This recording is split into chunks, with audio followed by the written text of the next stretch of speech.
Let's talk about the fight that we don't post about. The one inside, the noise, the aching, the constant feeling that you should already be further along than you are. So, this message is not sugar coated, it's real talk, it's soul talk, because you have earned every single scar that you have, and every struggle is a teacher wearing disguise. Let's be honest, healing isn't pretty, and sometimes it feels like we're walking barefoot through broken glass while everyone else acts like they've got it all together. But pain has purpose. It cracks open the places where light gets in. And when you've lived through things like heartbreak, betrayal, addiction, you learn that the survival isn't just physical, it's spiritual. And every time that you get up, or you got up when your mind screamed, "Please don't bother me," that was your soul proving that it's stronger than the storm. Number 1, when everything falls apart. The lesson here, surrender and rebirth. Sometimes the universe dismantles the comfort zone because you were never meant to build your castle on sand. So when everything collapses, the job, the relationships, the version of you that you thought you needed, it's not the end. It's initiation. You're being asked to let go of control and trust that your soul has a larger blueprint than your mind can comprehend. And what you're learning? To release attachments, to trust in divine timing, and to rebuild from authenticity, not from fear. Number 2, when love breaks you open. The lesson here, self-worth and boundaries. That person didn't come into your life to destroy you. They came to show you where you abandoned yourself. Through heartbreak, you learn the sacred difference between attachment and alignment, and you discover that love doesn't hurt when it's real. It hurts when it's trying to leave what's false. And what you're learning? To choose yourself even when it's lonely, to understand unconditional love begins within, and to let people go without losing your own peace. Number 3, when addiction or old patterns take over. The lesson here is self-compassion and shadow integration. You didn't reach for that escape because you're weak. You did it because somewhere you forgot how to feel safe in your own skin. Addiction is the soul's way of saying, "I'm in pain and I don't know how to sit with it yet." And when you finally face it, you're not breaking an old habit. You're reclaiming your own power from what once controlled you. So you're learning things like how to forgive yourself for coping with the only way that you knew how, or to replace punishment with understanding. And lastly, to see healing as a process, not as a race. Number 4, when you feel stuck or forgotten. The lesson here, faith and inner stillness. Nothing is wrong. You're in incubation. And just because you can't see movement doesn't mean that energy isn't shifting beneath the surface. The universe pauses you, not to punish you, but to prepare you. So you'll be learning things like how to cultivate your patience, how to listen to your intuition more than you do your fears, and how to rest and receive rather than to chase and force. Number 5, when you don't recognize yourself anymore. Now, the lesson here, identity and transformation. You're not losing yourself. You're outgrowing your old story. Your soul upgrades through shedding, not adding. And the confusion, the numbness, and the disconnection, all symptoms of awakening. So you're learning how to embrace your evolution, how to honor endings as sacred beginnings, and how to trust that who you're becoming is closer to who you've always been.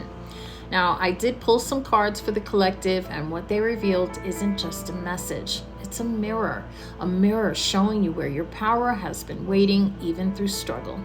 Starting with the first card up at the bottom of the deck is the 5 of Wands. This speaks of conflict, chaos, and competition. That's the world right now, isn't it? Everyone that's fighting to be seen, to be right, to be enough. Maybe you grew up in that same energy, having to prove your worth, to earn love, to survive what others never even saw. Now, the real talk here, that chaos shaped you. It forced you to find your own voice in the noise. And you learned that peace doesn't come from winning every battle. It comes from refusing to fight yourself anymore. So the lesson here, when everything around you is too loud, you need to learn how to be calm. So the real life reflection here, when cravings hit, when people trigger your old patterns, pause and ask yourself, what is really showing me about what I still need to heal? Because that's how warriors become wise. Second card up, Knight of Cups. Now, this is the heart that still believes. So the Knight of Cups is entering after the chaos. He re-enters the scene. This is the part of you that still believes in beauty even after betrayal. You've seen darkness, yet somehow you still continue to choose love. That's not weakness, that's mastery. The knight rides with hope, not because the road is easy, but because he remembers why it started. Every time you forgive, every time you create, and every time that you choose compassion instead of closing off, you are rewriting your past. So the lesson here, feel deeply, but carry discernment. And the real life reflection, when you relapse, when you reach for the things that numb you, what you're really reaching for is comfort. So can you offer that same comfort to yourself through truth instead of escape? Because that's how love becomes medicine. Next up, we have the Hierophant reversed. This is the rebellion of the soul. This is where you stop living by someone else's handbook. Religion, family, society, expectation. It's when you realize that your healing won't look like anyone else's, and that's okay. The reversed Hierophant whispers, it's time for you to become your own teacher. You're allowed to ask questions about what was taught to you, success, forgiveness, even God, because spiritual truth isn't memorized, it's remembered. So the lesson here, authority doesn't always equal wisdom. And your real life reflection, when you feel unworthy, look at whose voice you're still carrying. Is it yours? Is it someone who convinced you that you'd never be enough? Let the voice go and write your own scripture. And finally, the King of Swords reversed. The overthinker, the critic, the mental loop that tells you that you're never going to change. He's the voice that analyzes healing instead of feeling it. He is logic without compassion. But here's the twist. The king is also your guardian. He's the one who will sharpen the knife when things get dangerous or when life gets dangerous. And now he just needs to be retrained to serve clarity, not control. So the lesson here is the mind is a tool, not a tyrant. And your real life reflection, when anxiety spikes, when you start replaying every move, whisper to yourself, I am safe, I'm learning, and I'm allowed to start over, because wisdom is born the moment that intellect bows to the heart. So in closing, each of these cards tell one story, pain with purpose. The chaos taught you presence. The heart taught you courage. The rebellion taught you authenticity, and the overthinking taught you discernment. Everything that you have survived was training for what's coming next. So remember, you're not broken, you're being sculpted. You're not late, you're in preparation mode. So breathe.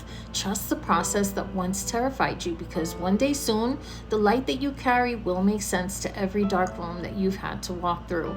And when that day comes, you'll realize that you were never meant to be perfect. You were meant to be real.